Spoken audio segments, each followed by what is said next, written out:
What it says?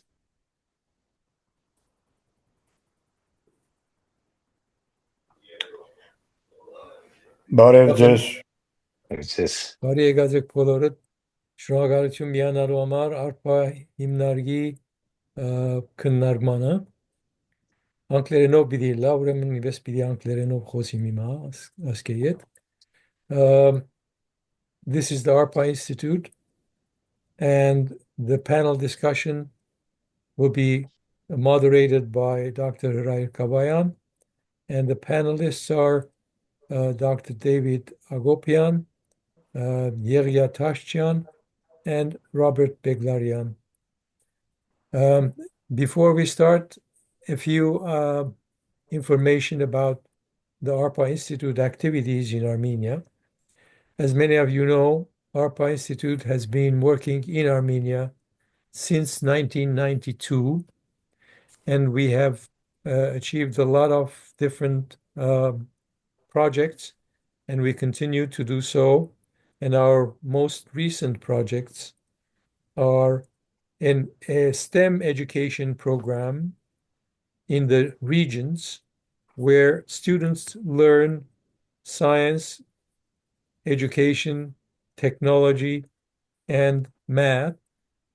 And also, we train the teachers, so they have to teach in a certain manner.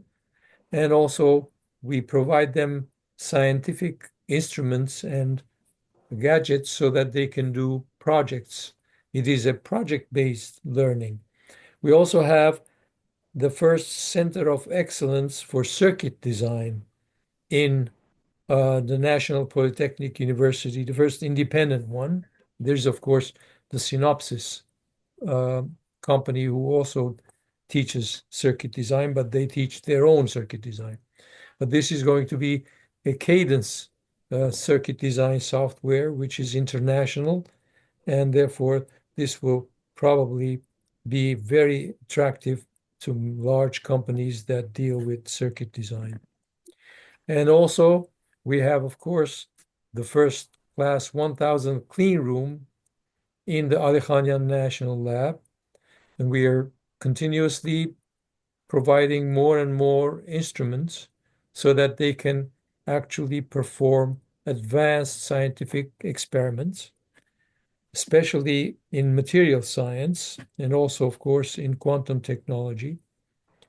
But also, we have in the Azerbaijan National Lab a detection lab where they develop detectors for nuclear applications.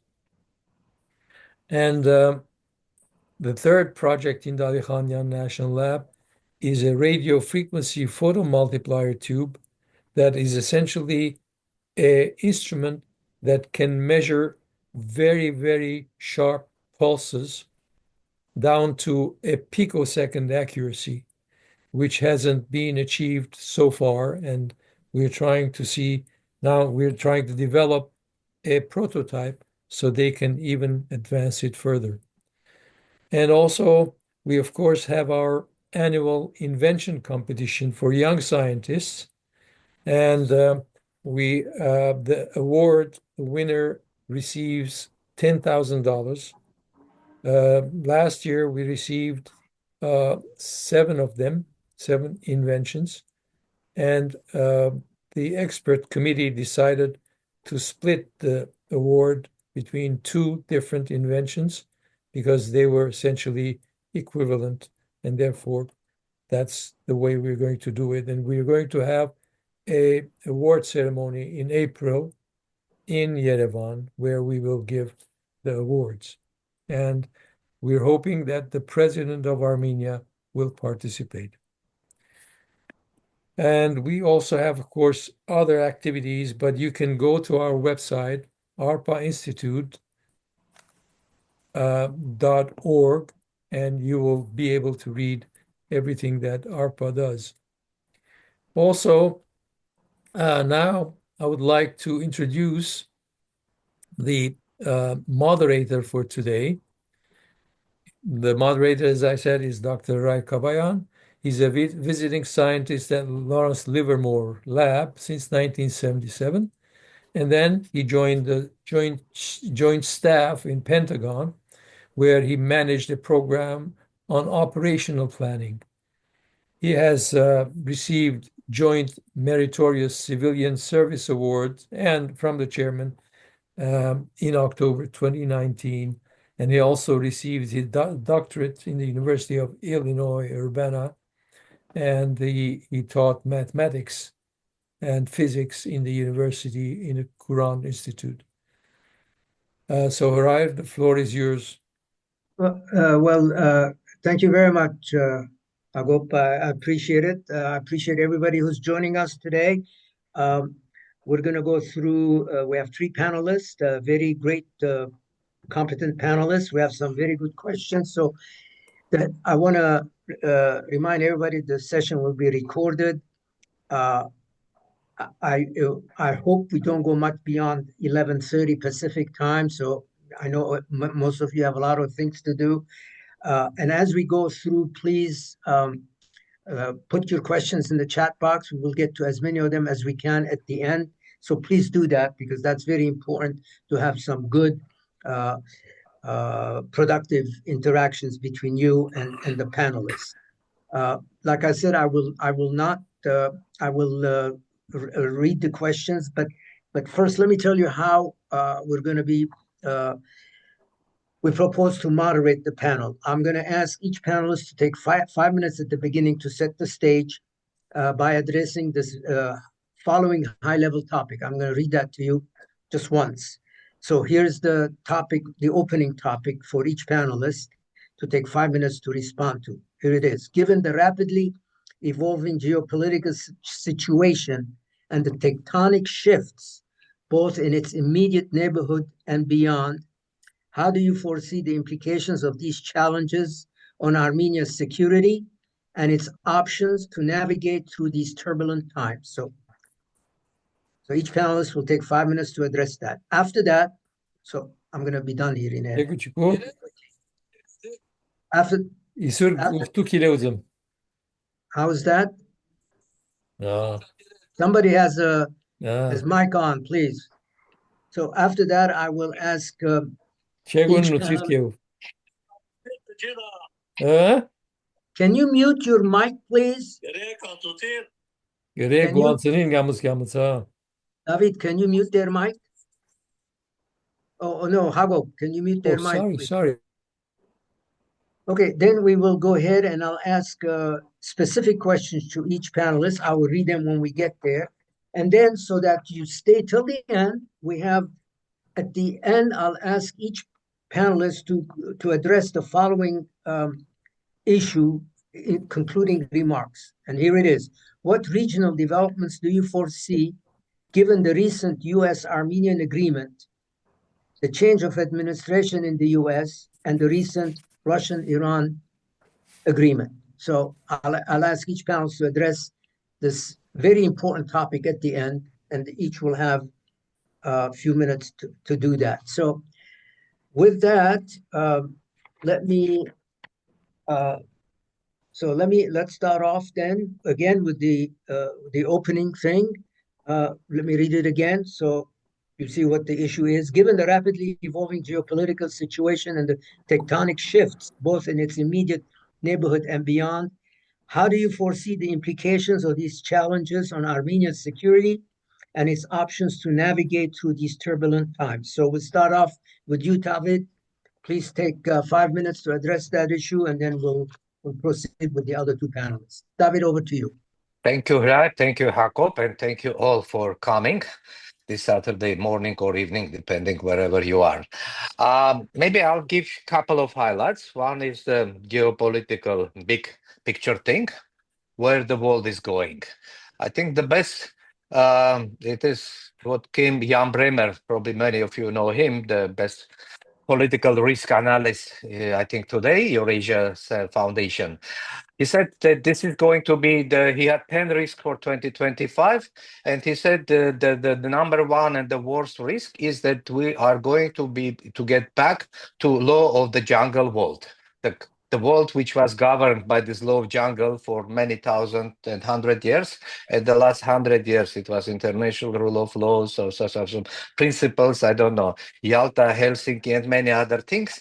Now they are all, many of them are going to be eroded. So this is totally a different reality. When I spent many years in the crisis countries, Afghanistan, Somalia, Syria, etc. So, and I was under the impression for a while that these are like the world is slowly progressing toward a bigger good and better world. And there are few cases which are here and there deviating and going into the chaos.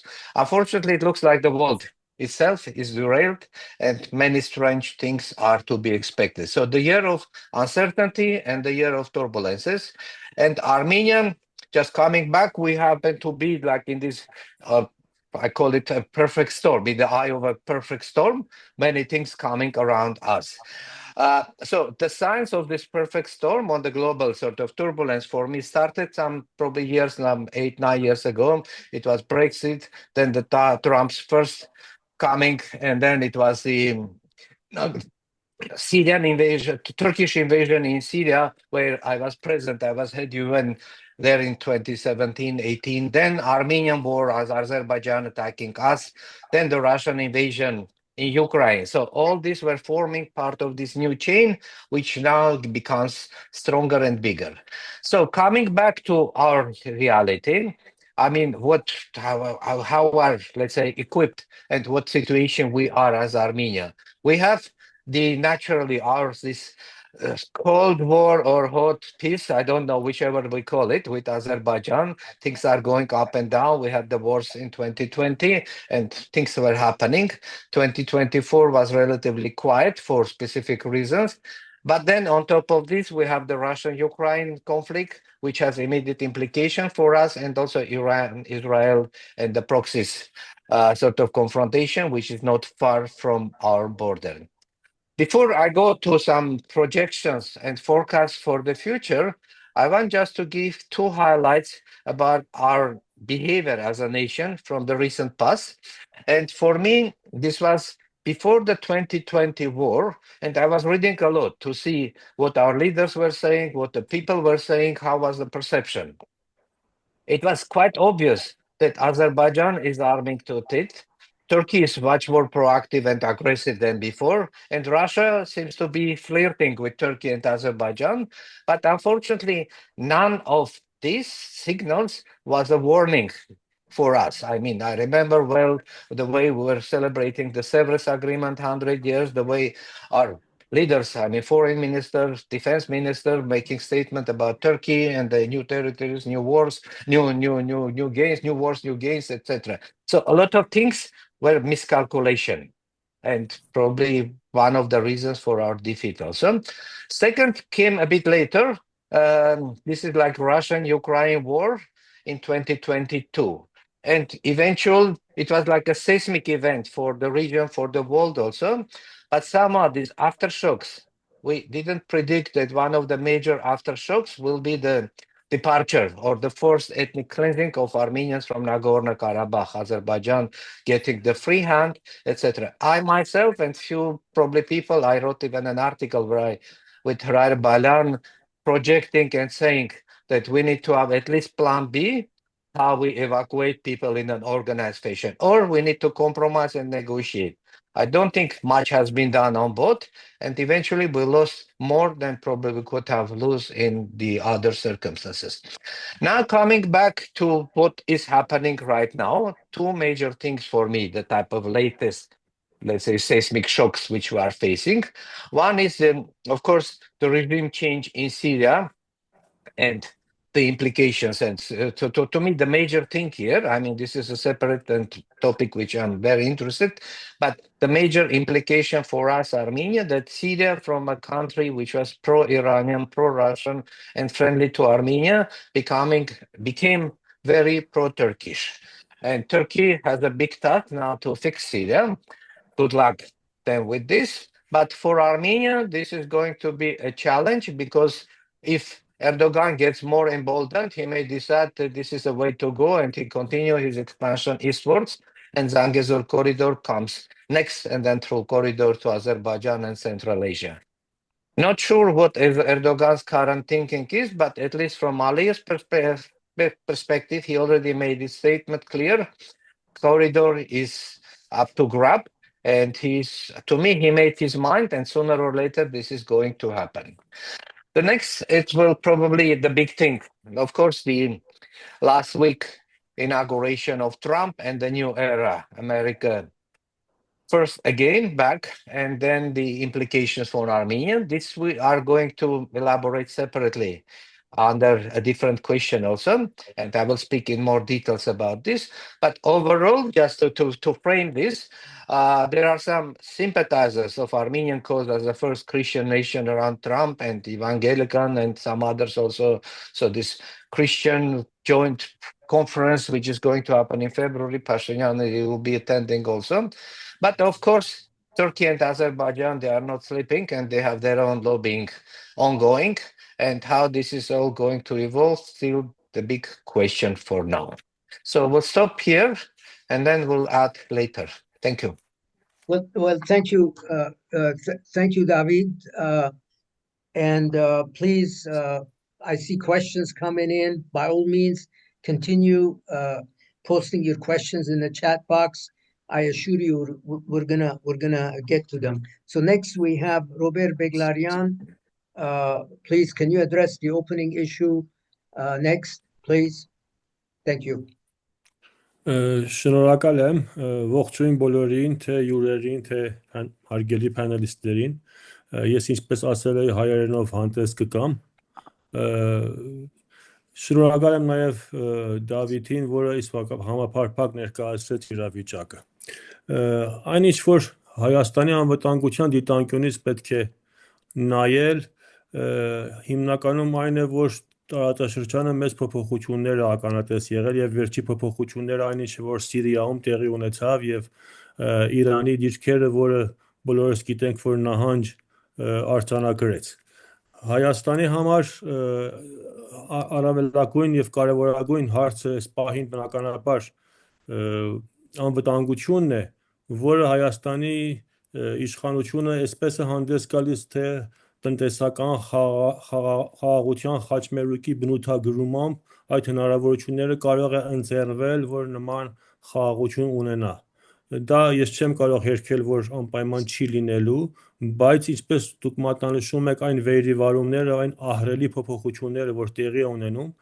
իմ մասնավորի Ադրբեջանը, որը շատ այսպես հարձակողական ագրեսիվ լեզվով է խոսում Հայաստանի հետ եւ անընդհատ ուզում է դիվիդենդներ շահել Հայաստանից, դա ունի իր սպառնալիքը։ Այն իրավիճակը, որ գուցե ինչ որ առումով թեթևացնի այս պահին, երկու հանգամանք է։ Մեկն այն, որ Իրանը ելնելով նախկինի փորձից, ինչպես որ Իրանում էլ այս պահին խոսվում է այդ մասին, պետք է ավելի կոնկրետ ուշադրություն դարձնի դեպի Կովկասը եւ ի մասնավորի այն հարաբերությունները, որ գնահատական է տալիս Իրա եւ Հայաստանի միջև, երկրորդը այն, որ Թուրքիայի այդ ներխուժումը դեպի Սիրիա եւ այդ գործընթացները, որ Սիրիայում տեղի են ունենում, ինչ որ առումով առնվազն միջինժամկետ առումով Թուրքիայի շահերը որոշ չափով մեկ խոսքով տարբեր լինի այն ինչ որ Ադրբեջանն է ակնկալում։ Սա իհարկե չի կարող այդ վտանգը եւ սպառնալիքը հեռու պահել, որը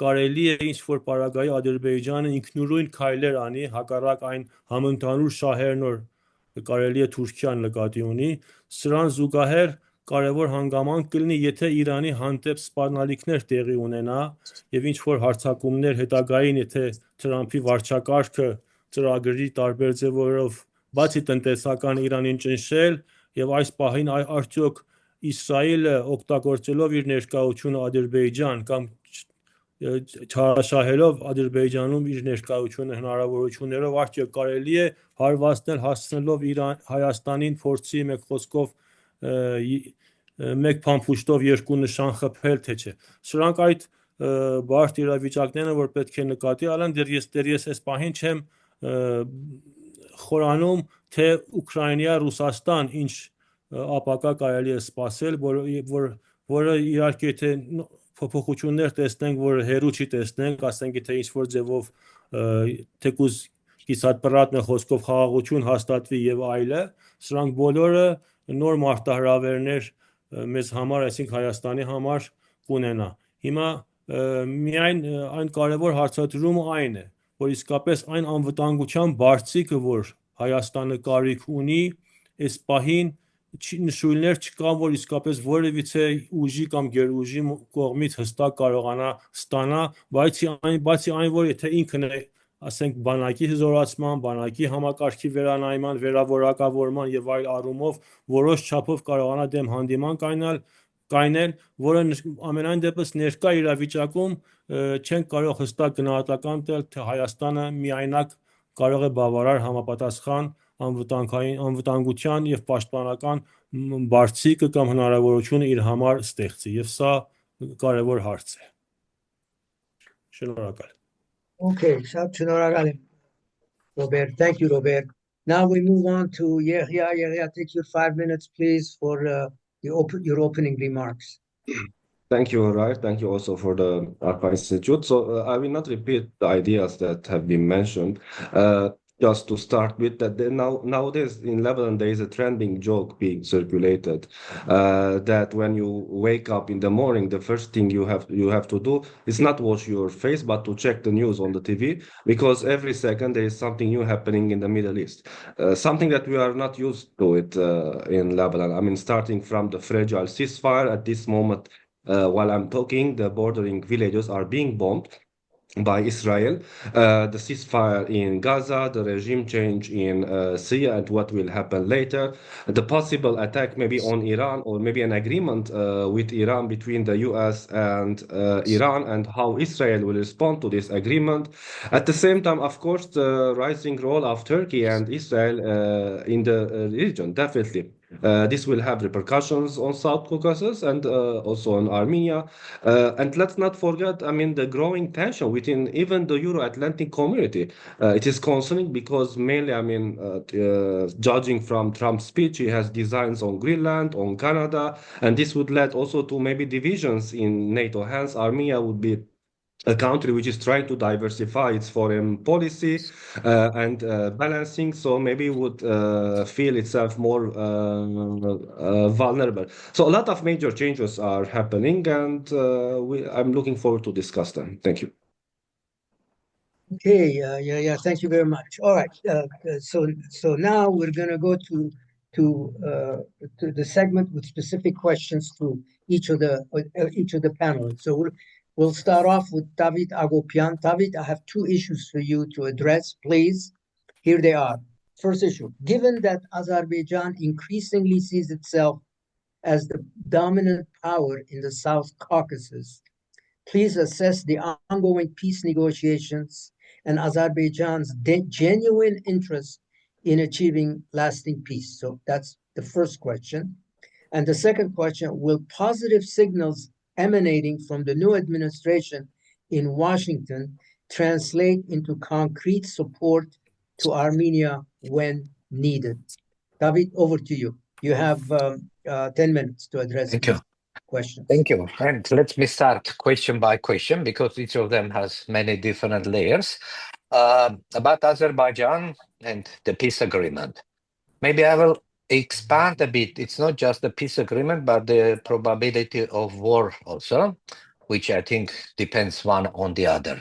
It is surely, for now, Azerbaijan is the dominant military and also economically. It has like a total GDP. Azerbaijan is bigger than Armenia and Georgia together. So it has a might.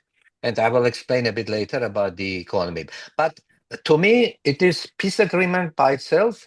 It is a bit of remote goal for probably Azerbaijan and Armenia, and only it will come true in case there is a huge pressure, international pressure, American pressure to make it to happen. I don't think for now, I mean, formally, their agreement, it is now public. It has 17 different points, and agreement has been reached on 15 of those points. and two of them are still under discussion. One of these points is about mutual renunciation of all cases, all claims to international courts, like all cases, Armenians, Azerbaijan, take them out.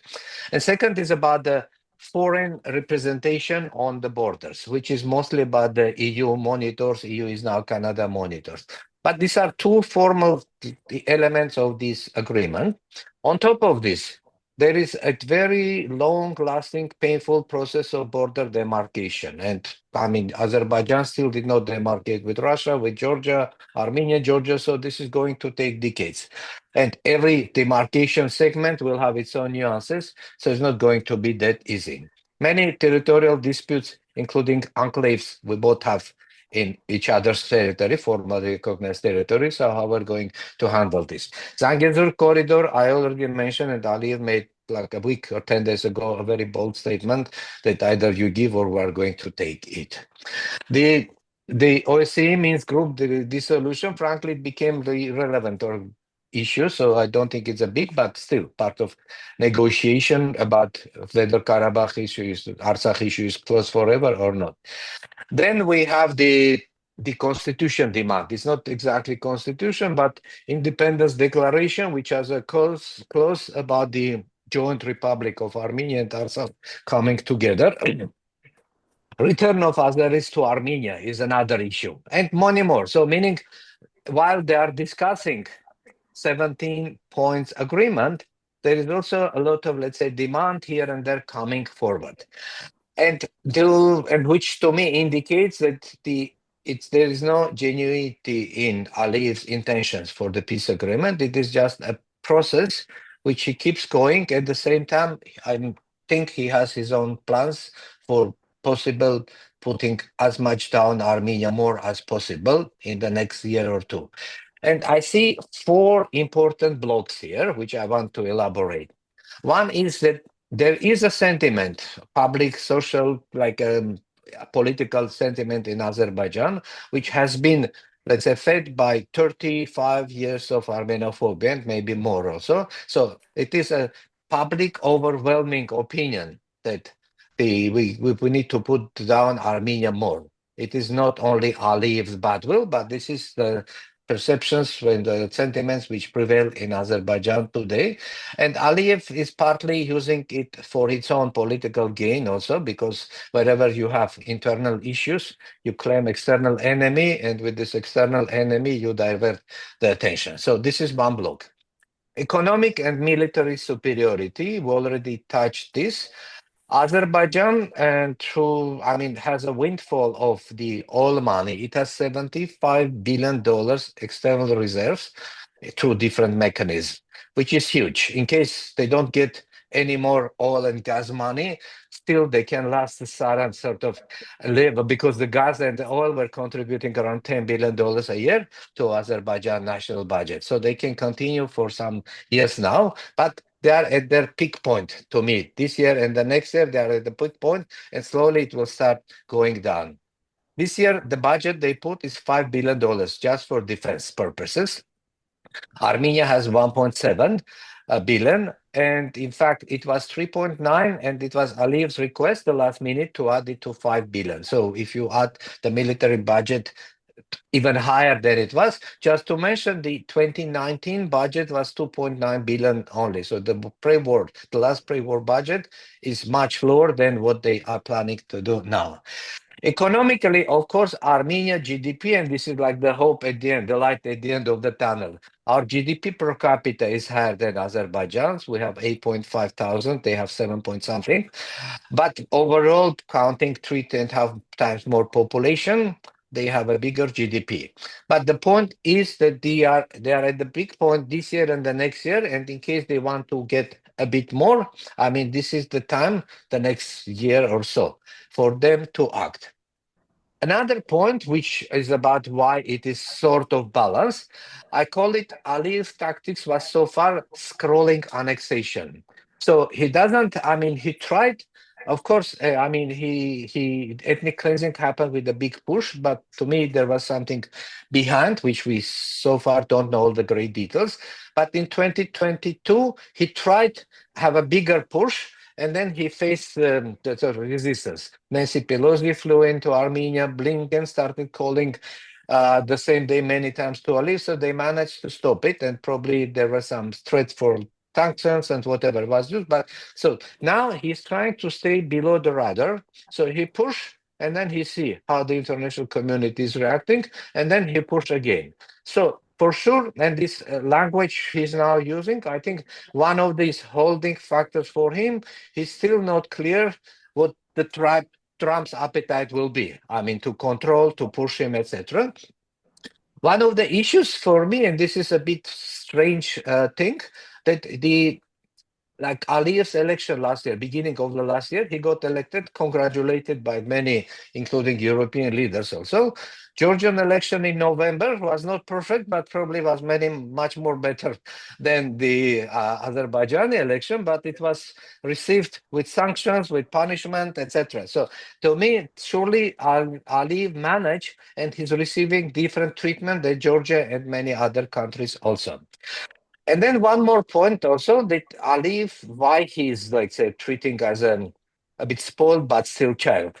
Aliyev, he, in addition to the gas and all he's providing to important countries in Europe and also Turkey and Israel, he managed to develop his own. He doesn't want to burn the bridges with the West, and he's keeping very proactive relations with many European. Like 2 days ago, he was in Davos. He met many leaders, and he's probably the only type of recognized autocrat dictator who is welcome to Davos, he's welcome to Munich, and he relates and treats with the world leaders as equal party with them.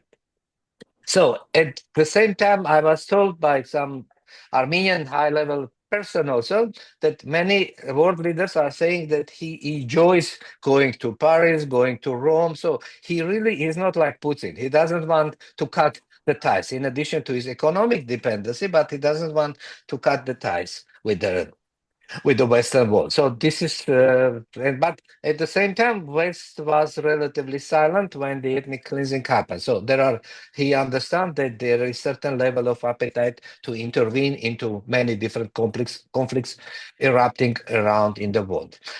There was recent statement about the threat of the risk of the war. The Armenian Minister of Defense made a statement that his assessment, the risk for escalation is not very high.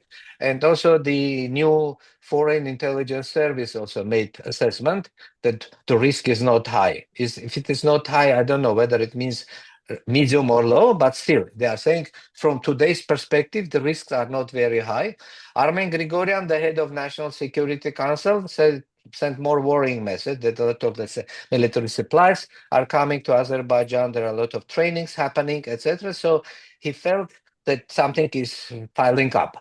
So, but their statement was also that from today's perspective, and I agree, from today's perspective, it's not just the season, the winter, but uncertainty related to the Trump appetite to intervene here and there, their own time to build up relations, the need for them to understand what type of relations they need to build, etc. So this all creates an issues in Ali's mind.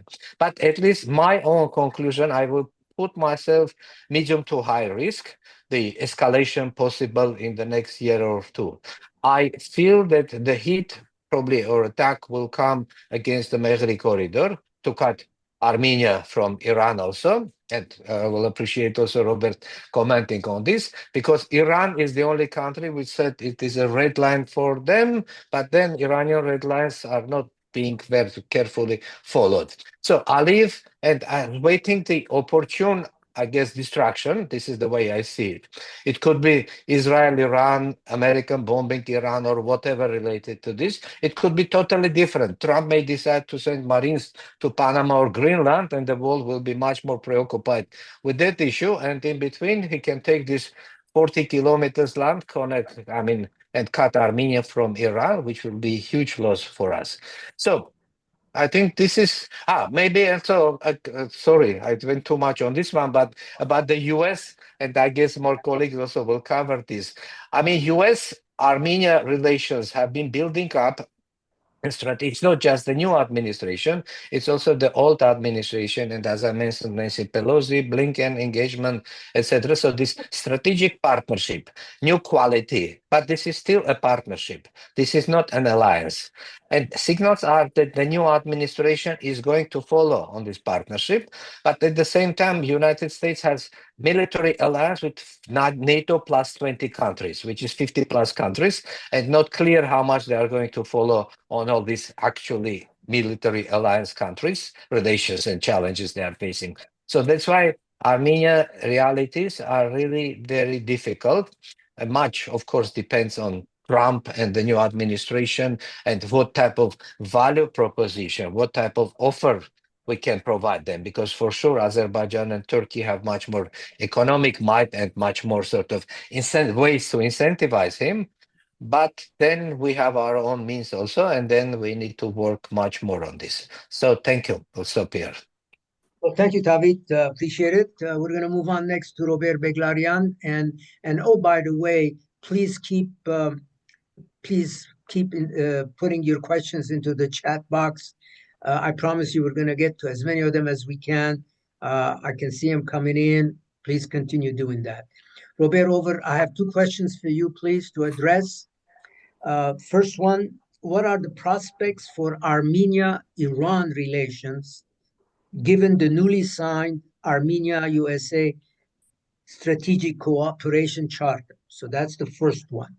The second one is, given the current geopolitical situation between Armenia and Azerbaijan, what is the likelihood of open conflict between the two countries, and how will the newly installed US administration alter the dynamics of such political conflicts? Robert, you got 10 minutes to address these two questions. Over to you, please. Շնորհակալ եմ։ Ինչ վերաբերում է առաջի հարցին, այսինքն Հայաստան-Ամերիկա ռազմավարական խարթիային, որը նոր ստորագրվել է, Իրանը ինչ դիտանկյուն կունենա, ինչպես մենք պատմականորեն ականատես ենք եղել, միշտ այսպես է ձևակերպվել, թե Արևմուտքը իմասնավորի Ամերիկայի Միացյալ Նահանգները Հայաստանի հարաբերությունները Իրանի հետ միշտ ըմբռնումով է մոտեցել, այսինքն նկատի առնելով Հայաստանի շրջափակումը, կիսապատերազմական վիճակը նկատի ունեմ նախքան 2020-ը, այս ամենով հանդերձ Իրան-Հայաստան հարաբերությունները նվազագույնը տնտեսական մակարդակով միշտ ըմբռնումով է ընկալվել եւ քաղաքականն էլ երկու երկրները միշտ գնահատական են տվել, որ իսկապես լավ մակարդակում է եղել։ Իրանցիներն էլ միշտ արտահայտվել են, թե Հայաստանը իրենց ամենավստահելի եւ անվտանգ հարևանն է։ Այդ առումով ես կարծում եմ դեռ գուցե նորություն մեկ ականատես չլինենք, իհարկե չմոռանանք, երբ Թրամփի նախկին վարչակարգի ժամանակ, երբ Բոլտոնը եկավ Հայաստան, ինչ ակնկալիքներ արտահայտվեց, Հայաստանի հեղափոխությունից հետո կառավարությունը, վարչապետը կամ ուրիշ պետական այրեր արտահայտություններ ունեցան որոշ չափով ի վնաս Հայաստանի, բայց սրանք բոլորը բացի այն հանգամանքը, որ նախքան էդ էլ կար, թե արդյոք Հայաստանը Իսրայելում դեսպան կունենա, թե չէ, նրանք բոլորը այդպես շատ Իրանի կողմից խիստ հակադարձություն չունեցավ։ Ներկա պարագային ես կարծում եմ նախ այդ խարթիան տարբեր գնահատականներ կա, թե իսկապես ինչ ապակա կունենա, ինչ հեռանկար կունենա, ինչքանով դա որ փուլերով գործնականի կվերածվի, ենթադրենք, եթե Հայաստանի համար ամենակարևորը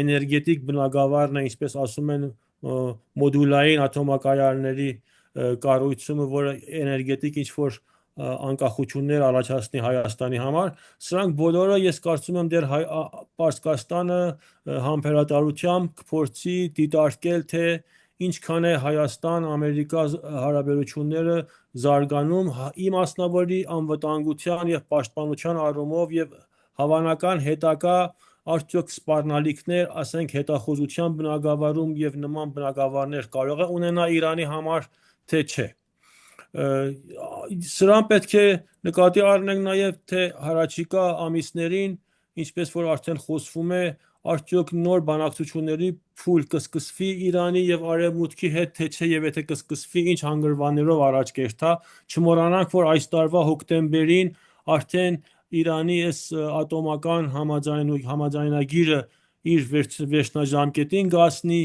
այդ snapback-ի մեկ խոսքով հոդվածը կարելի է նորից գործի անցնել, կարելի է նոր սպառնալիքներ լինի եւ Իրանին գնահատական տալ իբրև անվտանգային լրջագույն, այսպես սպառնալիք եւ թեման վերստին բացվի ՄԱԿ-ում, սրանք բոլորը ինձ թվում է այդ գործոններն են, որ դերակատարություն կունենան, թե Իրանը ինչ գնահատական կտա։ Բնականաբար գեոպոլիտիկ առումով ամենայն դեպս Իրանը գերադասում է, որ Ամերիկայի նման մեկ գերուժ ինչքան հնարավոր է իր սահմաններից հեռու լինի, դա իբրև սկզբունք պետք է ընդունել, բայց քանի որ նաև Իրանը գիտի, որ Հայաստանը անվտանգության առումով այս ժամանակահատվածում ունի լուրջ վտանգավոր իրավիճակ, կարիք ունի պաշտպանական նոր համակարգերի, դրանք գուցե Իրանը վերստին ըմբռնումով մոտենա եւ այս պարագային է, որ կարելի է ասել ինչ որ չափով, ինչ որ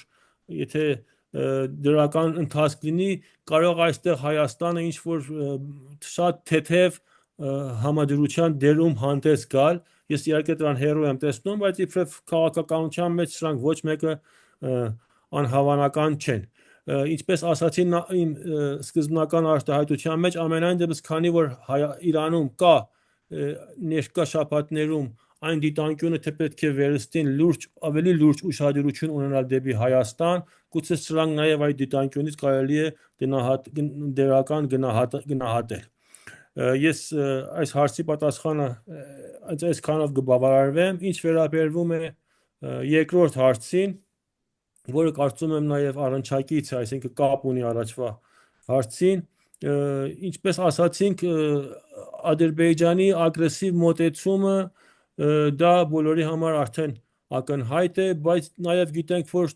Ադրբեջանի հարաբերությունները Արևմուտքի հետ, ինչու՞ չէ Ռուսաստանի հետ, այս պարագային բոլորի համար ունի իր, ասենք, բանալի դերակատարը, ի վերջո Ադրբեջանը Միջին Ասիայի միջանցքի կամ հարաբերությունների կապը կարող է լինել, դարբասը կարող է լինել, նաև շուրջ 3 տասնամյակ առաջ Բերժենսկին այն ժամանակ հավանաբար եւ հավանական գեոպոլիտիկ առանցք արձանագրեց Ադրբեջանին հենց այդ ուղղությամբ, նկատի առնելով նաև իր էներգետիկ ռեսուրսները։ Ուրեմն թե Ամերիկայի նոր administration-ը ոնց կարող է, ինչպես կարելի է վերաբերվել, ես կարծում եմ դրանք բոլորը կախված կլինի նրանից, թե Ամերիկան դեպի Չինաստան եւ Միջին Ասիա ինչ հեռանկարներ է տեսնում, որ անշուշտ ուզում է ներկայություն լինել, ավելի ակտիվ ներկայություն լինել, ինչպես մենք գիտենք արդեն ահռելի գումարներ դեպի Արևմուտք, Եվրոպա եւ Միջին Ասիա, կարծում եմ շուրջ, եթե թվականները ճիշտ հիշեմ, $700 միլիարդ այսպես տարբեր առևտրաշրջանառություններ կան եւ հետեւաբար Ամերիկայի գլոբալ ծրագրերի մեջ պետք է տեսնել, որ որտեղ ինչքանով Ադրբեջանը կարող է օգտակար լինել կամ կարող է խանգարիչ լինել։ Այստեղ հավանաբար դերակատար կլինի, թե ինչ դինամիզմով կմոտենա Ամերիկան Հայաստանին եւ ինչու՞ չէ Իրան-Իսրայել հարաբերությունները, Իրան-Միջին Արևելք շփումները, սրանք բոլորը դերակատարություն կունենան։ Նախնական շրջանում ըստ ինձի, քանի որ մեծ հավանականությամբ Իրան-ԱՄՆ բանակցությունների նոր դուր կբացվի, անկախ այդ որ ինչ եզրահանգում կունենա, որը անշուշտ կարևոր է, Ամերիկան կփորձի դեռ զսպողի դերում հանդես գալ եւ հավասարակշռությունը պահպանելով ու պաշտպանելով հարավային Կովկասում չթողնել, որ ոտնձգություններ լինել, բայց դրանք ես միշտ չեմ կարողանում մտքիցս հեռու պահել այն իրողությունը, որ ամենայն դեպս գուցե այդ Իրանի չափազանց ինքնավստահ Ալիևը փորձել նմանակել թեկուզ կարիկատորական ձևով, ասենք, խելակար մարդու որակումը, որ երբեմն էլ տալիս են ԱՄՆ-ի նախագահին։ Հետևաբար այդ սպառնալիքները բոլորը պետք է նկատի առնել։ Շնորհակալ եմ։ Thank you, Robert. Okay, let's move on. Yeghia, over to you. We got two questions for you. Let me read them so the public knows, the attendees know what they are. First one is, what are the potential impacts on the region of recent developments in Lebanon and Syria, comma, the increasing role of Turkey and Israel, comma, and the resulting weakening of influence of Iran and Russia in the Middle East? So that's question number one. Yeah. The second one, what are the potential implications for the region of escalation between Iran/Israel, comma, Turkey/Iran, comma, and even Turkey/Israel? The latter would put Azerbaijan in a very difficult balancing act. Okay, Yeghia, over to you. You have 10 minutes. Thanks. Yes, thank you. I mean, I can combine both questions. So starting from Lebanon, as I said, that there is a fragile ceasefire in Lebanon. We have a president and designated prime minister.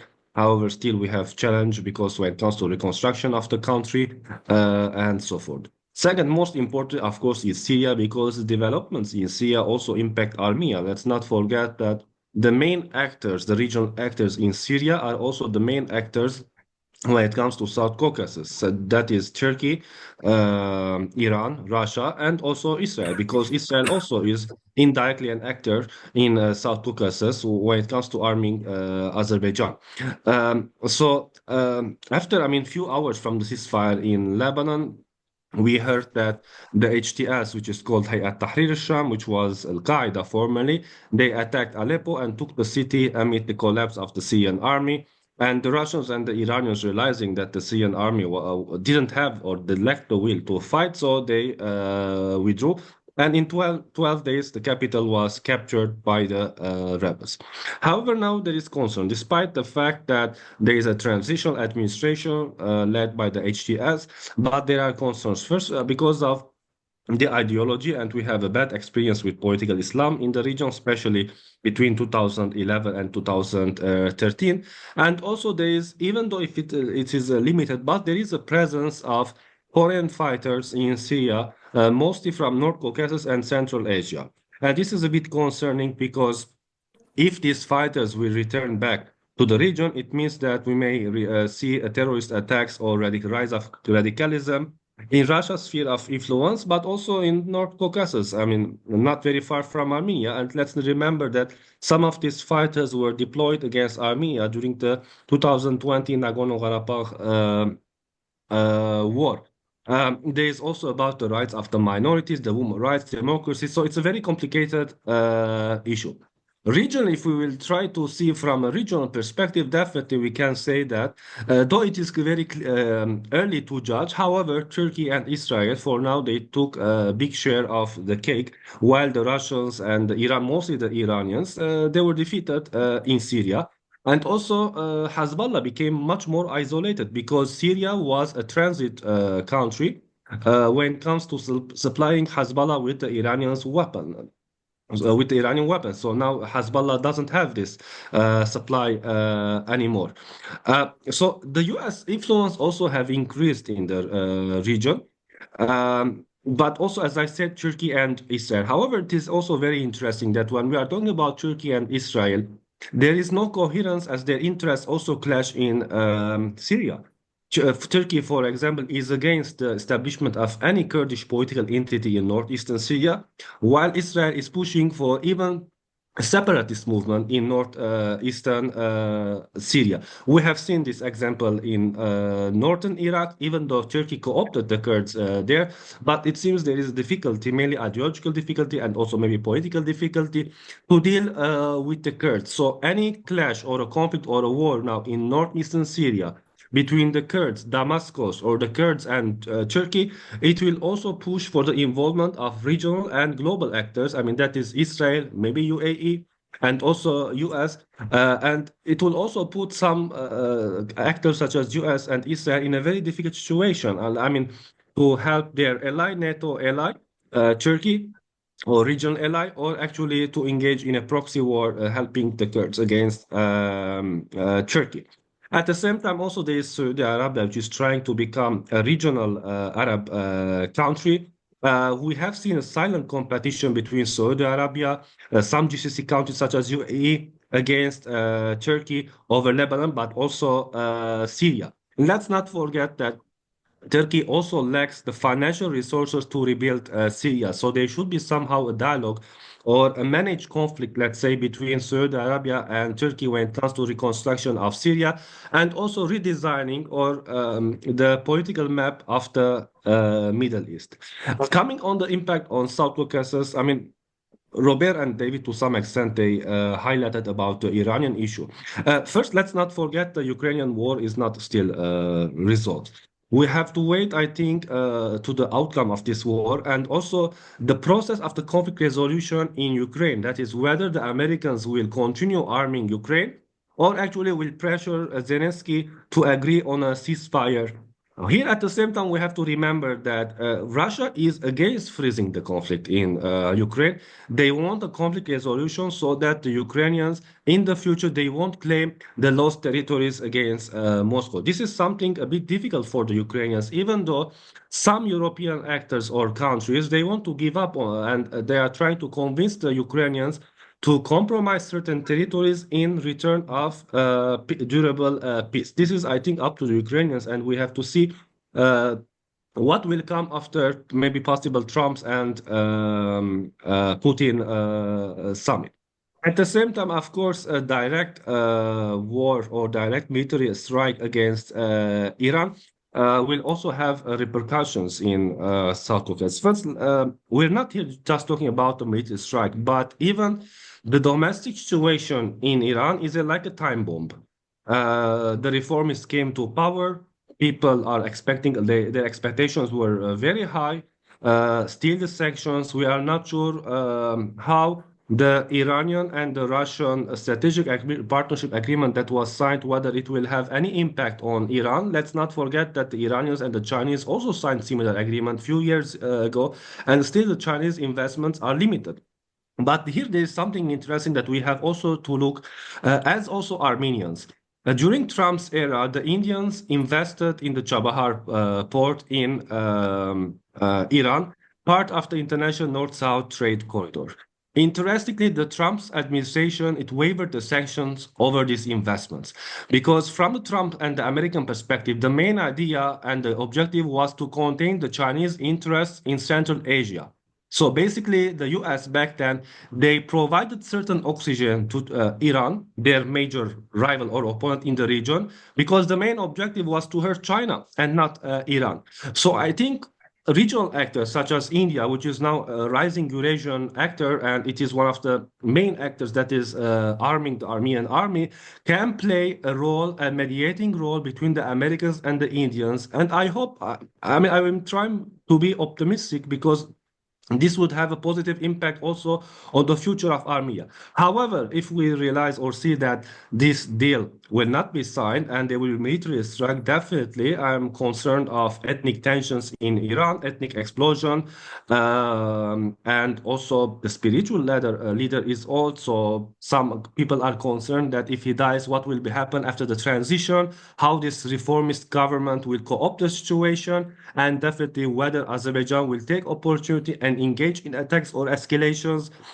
There are a lot of concerns when it comes to the impact of the regional changes or the developments of South Caucasus.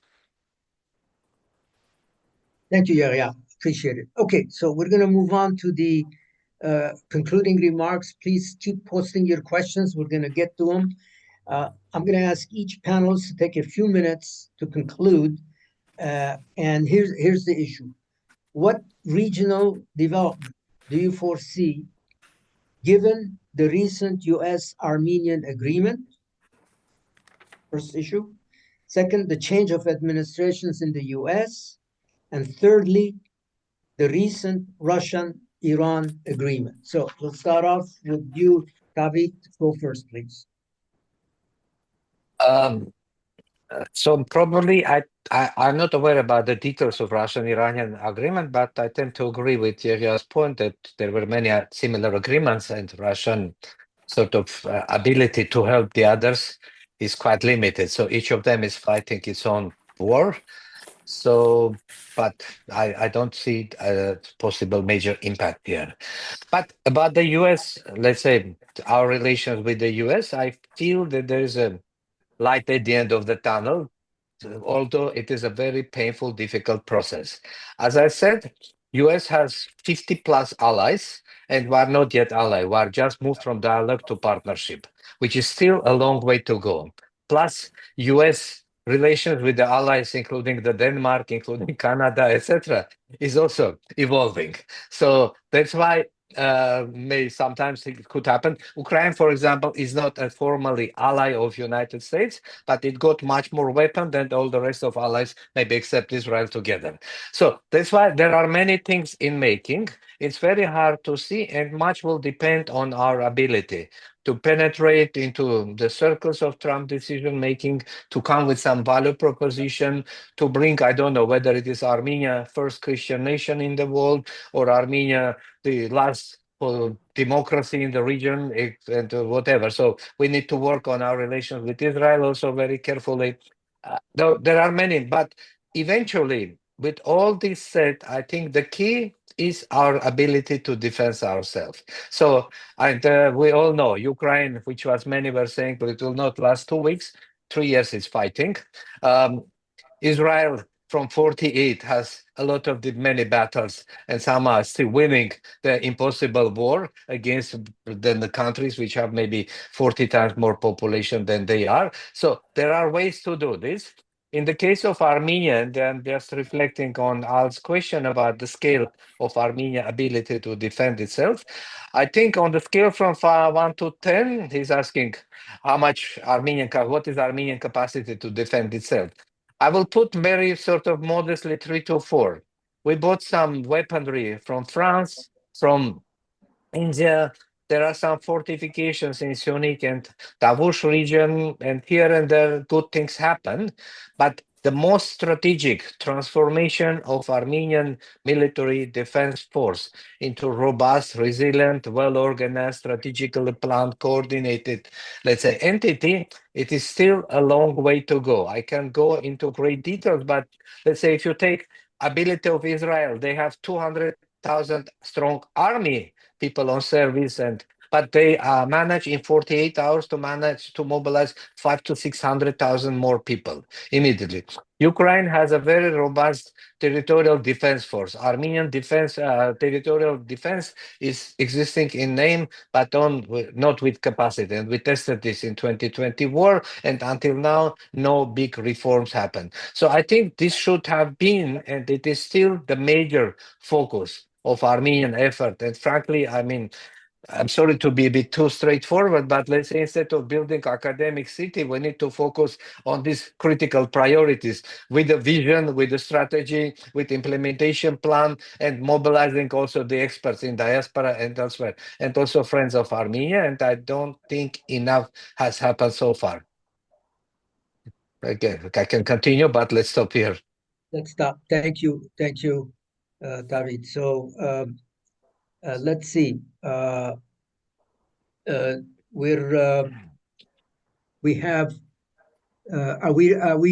set to go to the questions, correct? Unless Robert or Yeghia, you have any additional comments to make? Ես կսիրեմ քանի բառ ավելացնել, եթե կարելի է։ Ընտրեմ։ Ձեր հարցադրման լրացուցիչը պետք է ասեմ, որ այնինչ որ Ամերիկա, Հայաստան այդ խարտիայի ստորագրման, ռազմավարական խարտիայի ստորագրման մասին խոսեցի, կարծում եմ հենց նույնն է, միայն ուզում եմ անդրադառնալ Իրան, Ռուսաստան համաձայնագրին, հիմա ռազմավարական կամ այսպես համապարփակ, ես սկիզբը ստեղից սկսենք, որ ի վերջո չմոռանանք Հայաստանի պարագային, քանի որ կարևոր է մեզ համար, Հայաստանը ինչ որ պարադոքսիկալ իրավիճակում է, այսինքն անվտանգության առումով համապատասխան գործունեությունը չի տեսել Ռուսաստանից եւ բոլորս գիտենք ինչեր է կատարվել ամենայն դեպս, բայց տնտեսական կապվածությունը դեռ ահռելի է եւ դա անհերքելի իրականություն է, որ սրանք շատ դերակատարություն կունենան Հայաստան-Իրան հարաբերությունների համար։ Չմոռանանք, որ այս տարի վերջերս Իրանը եղավ ԵԱՏՄ-ի այսպես դիտորդ անդամ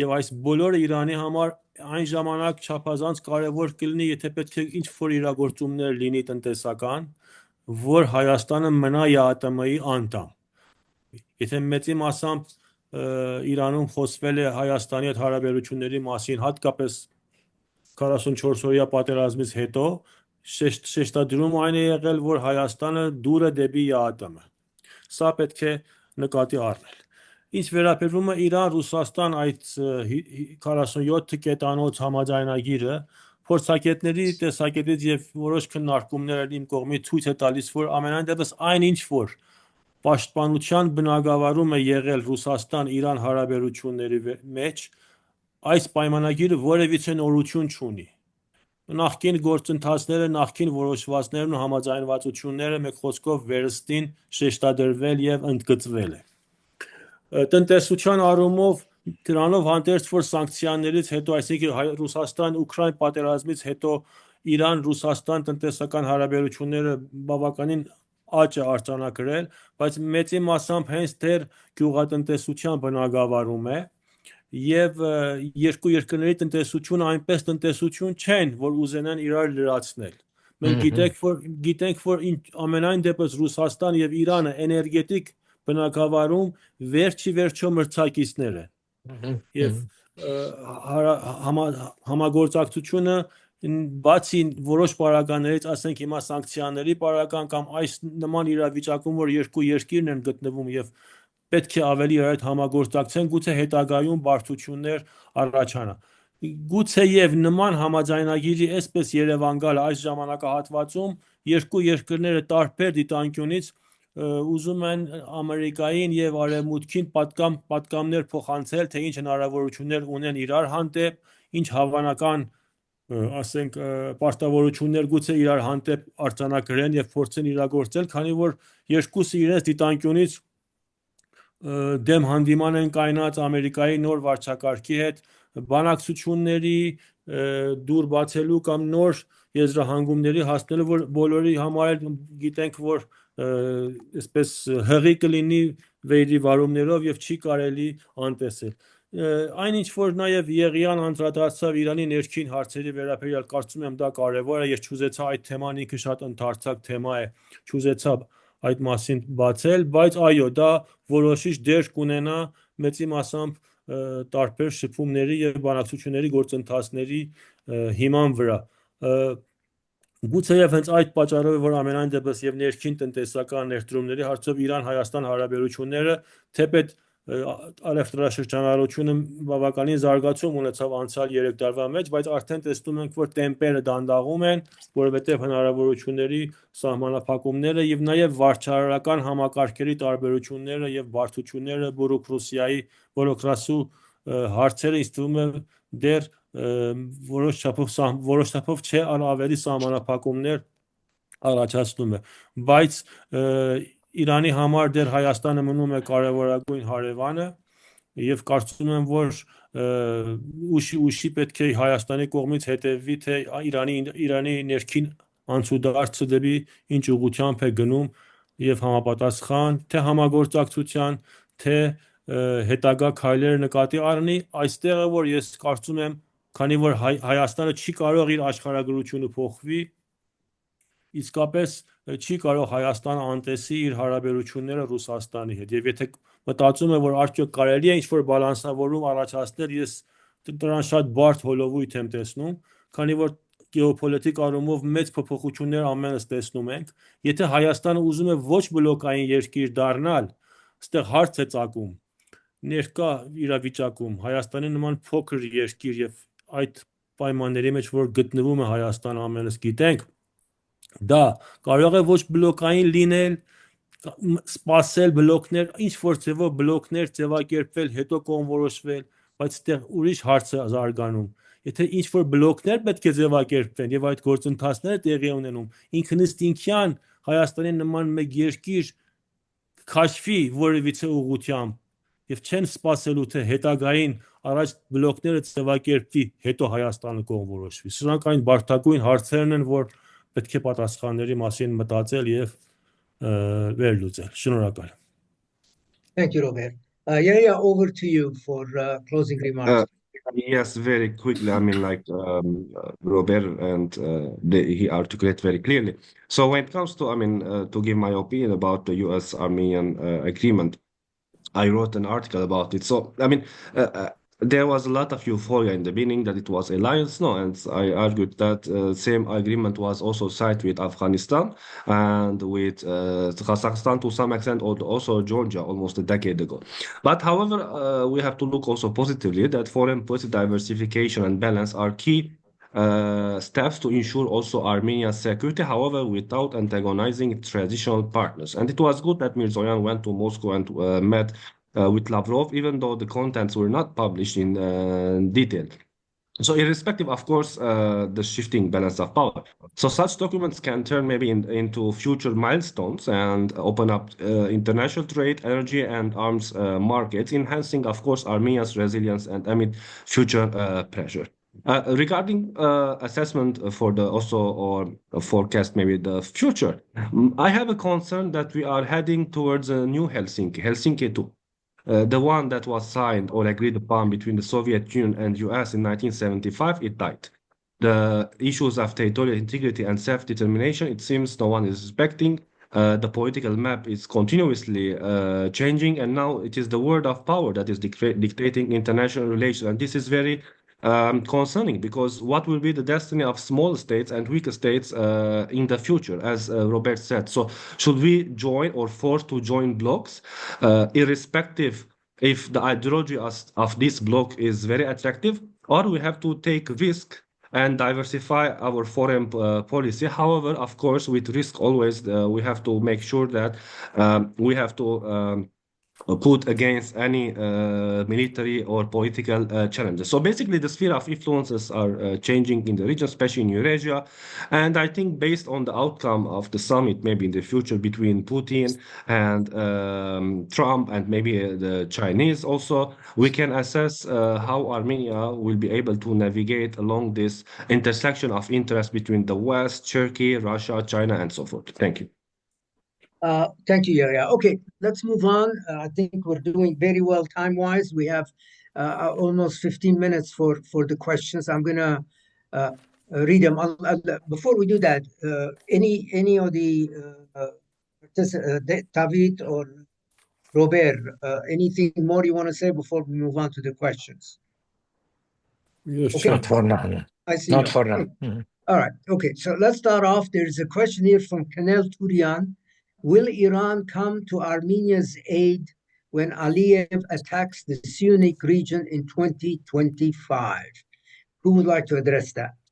David, do you want to go, or Robert, or Yeghia? I already mentioned, to me, Iran, I'm sorry, Robert, to say, but it looks like for me a paper tiger, with all the respect of the history and many things related to Iran. And I love the country itself, but it has been defeated in many places. And I don't think, although they are the only ones who draw the red line here, but I don't think they have a military appetite to get into this. But Robert knows better.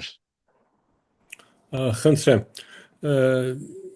բոլորս գիտենք, որ Իրանը շեշտել է իր կարմիր գծերի մասին։ Ես բազմիցս իմ հարցազրույցներում Հայաստանում առիթներ ունեցել եմ, այսպես եմ ձևակերպել, թե այո, Իրանի համար կարևոր է, Իրանը հասկացել է, որ մեծ բացթողում է ունեցել գեոպոլիտիկ առումով Հարավային Կովկասում, իմասնավորի Հայաստանի հարցով, բայց Իրանի պայմանները մեծև է, որ յուրաքանչյուր ժամանակահատվածում եւ միջազգային իրավիճակից ելնելով կկողմորոշվի։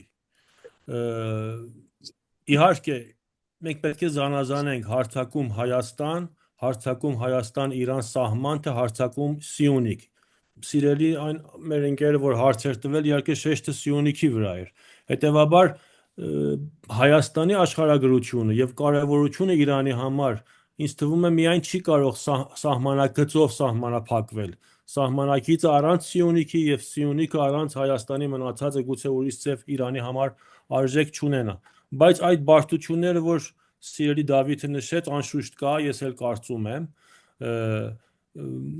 բայց պետք է սպասել տեսնել ինչ կլինի։ Ամենայն դեպս եթե տեսնում ենք, որ լսում ենք լուրերից, որ հայկական կողմին Իրանի կողմից առաջարկներ լինում է, ասենք ռազմավարժություններ կատարել կամ ինչ որ ձևով Իրանը ներկայություն լինի Հայաստանում, մենք գիտենք, որ եթե նման մեկ առաջարկներ եղել է, որ հերու չի, իհարկե ես կոնկրետ տեղյակ չեմ, բայց շատ տրամաբանական ենք համարում, որ Հայաստանի իշխանությունները խուսափել են նման բանից, վախենալով, որ Իրանը դեպի սիրիականացում գնա։ Դա հիմա ինչքան իրականություն է, բայց այդ վտանգը ես կարծում եմ կա։ Ամենայն դեպս, ինչպես որ Հայաստանում էլ ասվում է փորձագետների կողմից, այն տնային աշխատանքը, որ պետք է Հայաստանում կատարվի եւ Հայաստանը կատարվի, ամենայն դեպս չի կարող պայմանավորվել Իրանի կամ ուրիշ երկրի որևէ օժանդակությանը, որովհետեւ ամենայն դեպս այդ վտանգը միշտ կա, թե եթե Իրանը ինչ որ ձևով փորձի տեր կայնել կամ օգտակար լինել Հայաստանին Ադրբեջանի հարձակման պարագային, այստեղ ամենայն դեպս Թուրքիայի գործոնը շատ կարևոր գործոն է, որ ինձ թվում է անպայման Իրանն էլ նկատի կառնի, նաև ինչու՞ չէ Իրանի հյուսիս-արևմուտքում Իրանի Ադրբեջանի նահանգներում եւ մոտիկ նահանգները թրքախոս նահանգների հավանաբար խլերտումները, որ անշուշտ Իրանի համար կլինի մտահոգություն։ Բայց ես կարծում եմ Իրանը չի ցանկանալ անտարբեր մնալ, բայց իսկապես վարանում եմ ասել, թե ինչպես մոտեցում ցույց կտա։ Թեպետ ասում եմ, միշտ շեշտել են, ընդգծել են, որ մեզ համար դա կարմիր գիծ է եւ նաեւ ունեն անվտանգային առումով եւ Իրանի բանակը ունի ինչ որ արտոնություններ համապատասխան ռեակցիա ցույց տալ, եթե նման սպառնալիքներ սահմանի եւ Հայաստանի դեմ հանդիման լինի։ Բայց վերստին ասում եմ, կարծում եմ յուրաքանչյուր ժամանակահատվածի պայմանները կորոշի Իրանի դերակատարության մասշտաբը եւ չափը։ Շնորհակալ եմ, Robert. Okay, let's go on. There's a question here from Viken Vorperian. Let me abridge it. So he says, would it help to have Armenian advocacy groups talk directly with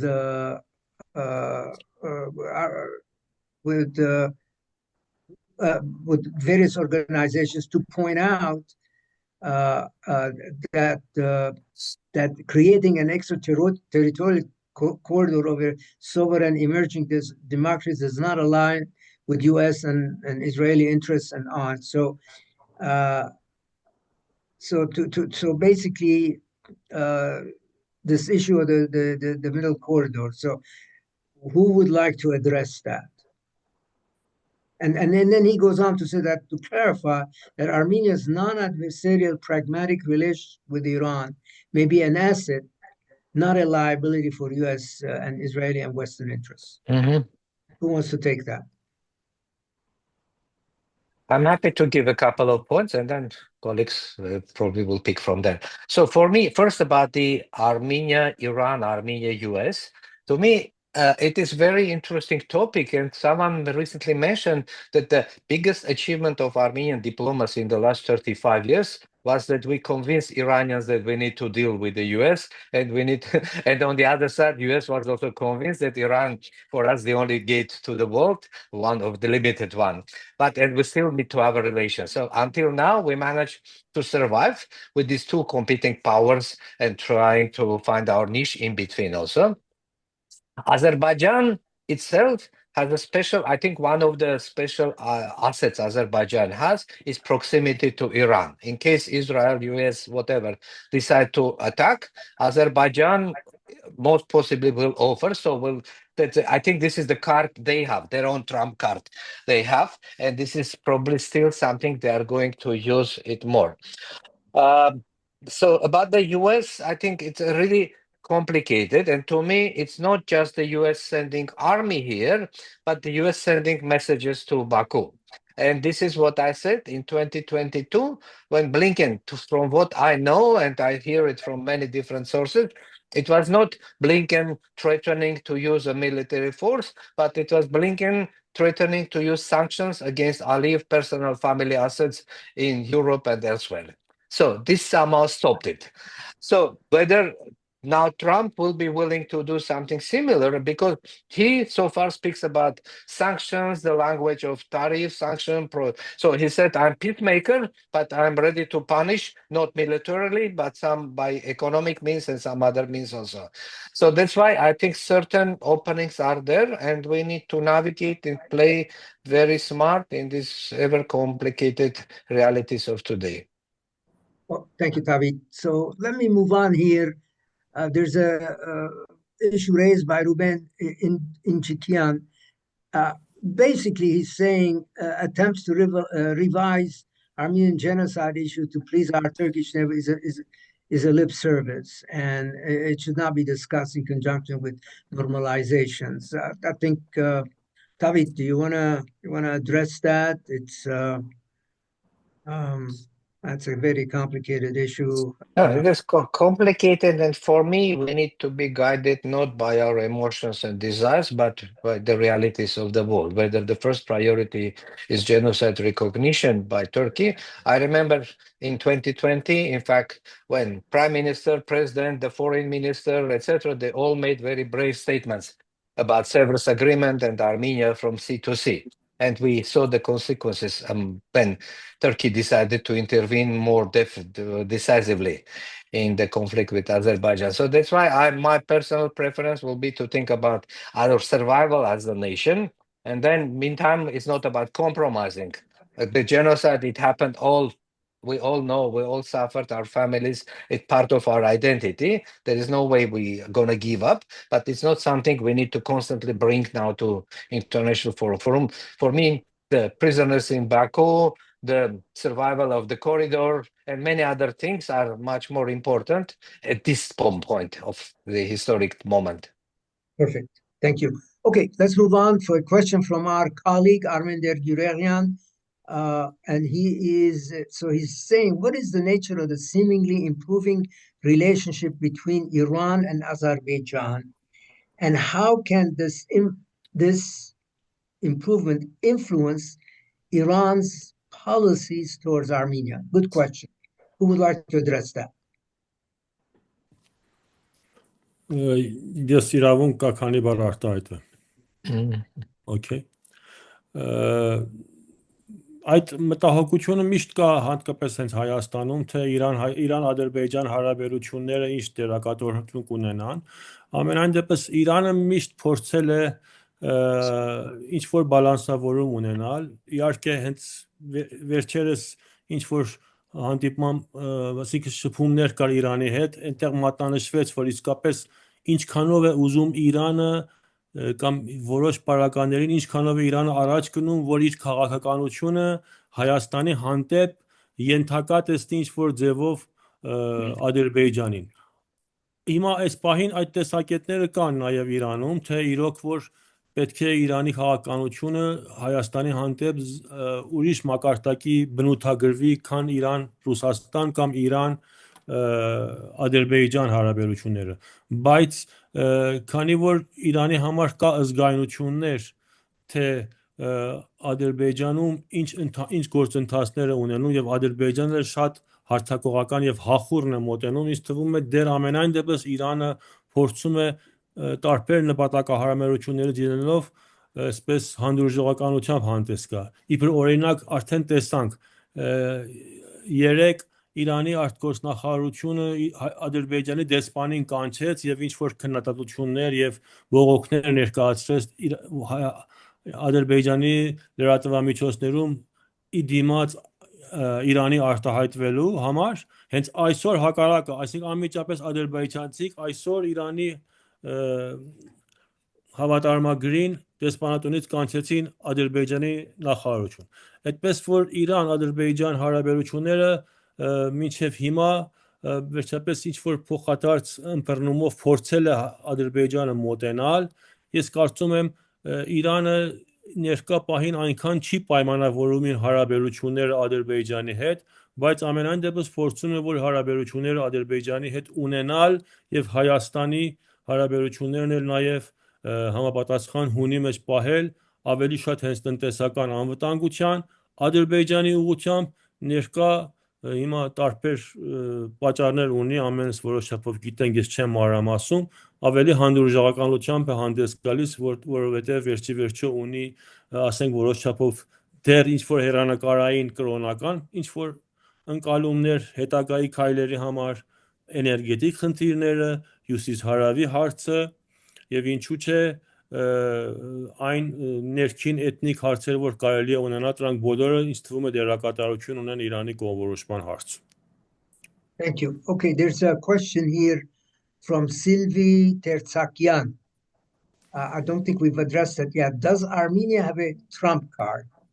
Sylvie, do you want to quickly say what your question is, or any one of the panelists want to address that? Sylvie, do you want to jump in quickly and maybe expand? What do you mean exactly by that question? Okay, so I'm not hearing from Sylvie. So anyone wants to address that?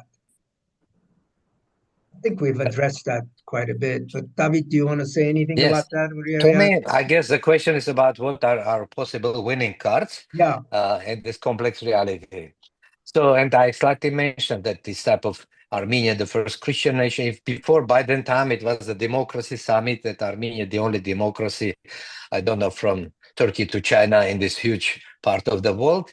Now it is more Christian identity, first Christian, evangelicals, and I was part of the process bringing number of delegations from US last summer, the summer before. So this was the type of plan B. Save Armenia, there is an organization which is working hardly with many Christian organizations which have supported Trump. So a lot of, let's say, there is in early February, an interesting meeting which called International Religious Conference or Summit, and there's going to be a prayer which Trump is going to attend in Washington, which Nicole Pashinyan is also coming. So there will be, I don't know, some Christian solidarity, which probably will be part of our trump card. But whether it works or not and how it will work, time will show. Okay, so I think, Tavit, you have addressed Al-Esayan's question already, correct? You've addressed I think so. that. Yeah, you have read that. Okay, there's a question for you from, I don't think we've, Hamlet Beglaryan. I think he is raising the question of Russia to sell gas to Iran across Azerbaijan. Tavit, do you have anything to add to that? Sorry, I didn't get the question. What is Armenia? This is from Hamlet Beglaryan, the issue of Russia to sell gas to Iran across Azerbaijan. I didn't know about that, by the way. I never read about that. No, they are selling. I guess it is probably some parts of Iran are easier to access from Russia with Russian gas. I guess this is the point. North Iran, but Robert probably knows it better than from the south where the gas fields of Iran are. So that's why probably it is part of the complex, because I know from Turkmenistan also gas comes to Iran, etc. So although Iran, I think, is the second richest in the world with gas reserves, but there are ways to optimize the supply and consumption. Perfect. Okay, let's go on. Viken Vorperian has a question. The question is not the U.S. helping Armenia militarily, but for the U.S. to put constraints on Azerbaijan. And how can this be articulated by Armenia? Any takers? I think what I reflected also, that it is not just the military might, but also the power of sanctions, and sanctions against Aliyev's family wealth in UK and elsewhere, which some are saying is more than $1 billion. And this is probably is going to hurt more than, I don't know, whichever the military, if they send 1,000 troops to Armenia for now. So that's why I think, and this is Trump's overall approach. is going to hurt Russia with sanctions, Iran, whoever, the others also. So I guess this is going to be at least important to bring it to the level of decision makers around Trump. And I think Marco Rubio is good enough on this. So to make sure, and this is what Blinken used during the 2022 aggression also. I hope I covered it. Yeah, I think you did. Yeah, thank you. I think we've run out of any questions. Any of the panelists, any last minute, 1 minute closing remarks for, we have a very good audience. By the way, it's being recorded. It will go all over the map. Anything you want to say, just based on the topic of the panel and the questions that have come in. Anything, David, we'll start with you. Any 1 minute, Okay, big topic, big picture issue. The closing maybe remarks, and this is type of because it was also mentioned whether we need to join this bloc or that bloc, whatever. We are de facto part of Russian-led military bloc, which proven to be useless for now. So that's why formal alliance with some powers which don't have interest to protect you based on the current realities is not very helping.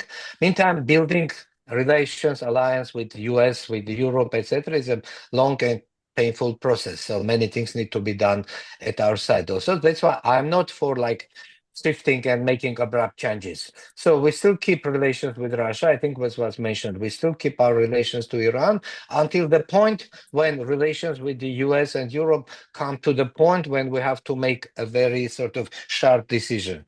I guess we are still 5-10 years away from that decision-making point. So that's why I think we need to keep going with this diversified approach, buying weapons from India, France, probably from Holland, from Norway, wherever the supplies come, and using as much as possible NATO system of command, organization, and reforming our military forces. Thank you, David. Hamlet Megerdichan, I see your hand is raised. Do you have a quick comment you want to make? Quick one, please. Շնորհակալություն բոլորիդ շատ հետաքրքիր եւ կարեւոր քննարկման համար։ Մի հատ վախենալու հարց ունեմ ես։ Տեսնում եք արդյոք դուք վտանգ, որ կարող է Ռուսաստանը եւ Թուրքիան ուղղակի կիսեն Հայաստան։ Կա արդյոք նման վտանգ։ David, do you want to take that on, David? I mean, that's a hypothetical question being asked. Երևի հայերեն պատասխանեմ, հա, ինձ թվում է վտանգ ամեն ինչի վտանգ կա, հիմա կիսելու ինչ է մնացել Հայաստանում, շատ դժվար է ասել, դրա համար Ադրբեջանը իր նկարտումներն ունի, Արևմտյան Ադրբեջան, Սյունիքի հետ կապված, այնց որ դա միայն երկու կողմ չի, երրորդ կողմն էլ ստեղ կա, ու ինչպես դա կվերջանա, ասեցինք, year of uncertainty and turbulence, ամեն ինչ ինձ թվում է հնարավոր է, բայց իհարկե եթե մենք մեր տնային աշխատանքը ու մեր բաները չանենք, մեր համար դա բավական դժվար վերջ է լինելու։ Հիմա ամեն ինչ պետք է արվի ու դրա մասին ինչ որտեղ խոսեցի, ինչ պետք է արվի, թե ռազմական, թե դիվանագիտական, թե կարողությունների զարգացման բնագավառում։ Thank you, Thank you very much. Yeghia, I think anything last minute thing you want to say before we close the session? I mean, I think everything has been discussed, as David said. I mean, we have to increase our resilience. We have to trust on our own resources, and let's not also neglect the role of the diaspora, at least when it comes to like intellectual or tech or IT and so forth. And also, I mean, I think the Lebanese or the Hezbollah-Israeli war, assessing the war is very important, because this war was not just about rockets and missiles. It was about AI and other things. Because I was reading, for example, the Foreign Service, the report that they published in Armenia a few days ago. All these issues were neglected there. I wish the wars in the Middle East would be more analyzed deeply in Armenia, so that we know that how we can defend ourselves against modern warfare. Thank you. Okay. I'm glad you mentioned AI. I just want to let the public know ARPA Institute is we're initiating a program to use AI to study the security issues for Armenia. It's a team from Ohio State University. If you're absolutely interested, drop a note to to Hagop or to me, and we will share the information with you. Okay. I want to thank everybody. We've only 5 minutes over the allocated time. We went just a little bit over 90 minutes, but I hope you found this very interesting and enjoy the rest of the day.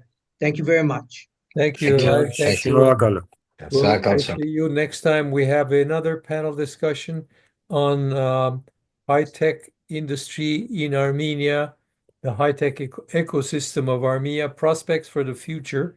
And we have, again, very good panelists, Emma Arakelian, Nina Tashjian, Yervan Zoryan, Sakis Karapetyan, and Ashot Arzumanyan. And it will be moderated by Al Yesayan. It will be in February. You will receive the announcements. Thank you, and please help ARPA do more and donate. Thank you. Thank you. Շնորհակալ, ես էլ շնորհակալ եմ։ Շնորհակալություն։ Շնորհակալություն եւ ամենայն բարիք ձեզ։ Հաջողություն ձեզ, շատ շնորհակալ։ Շնորհակալություն։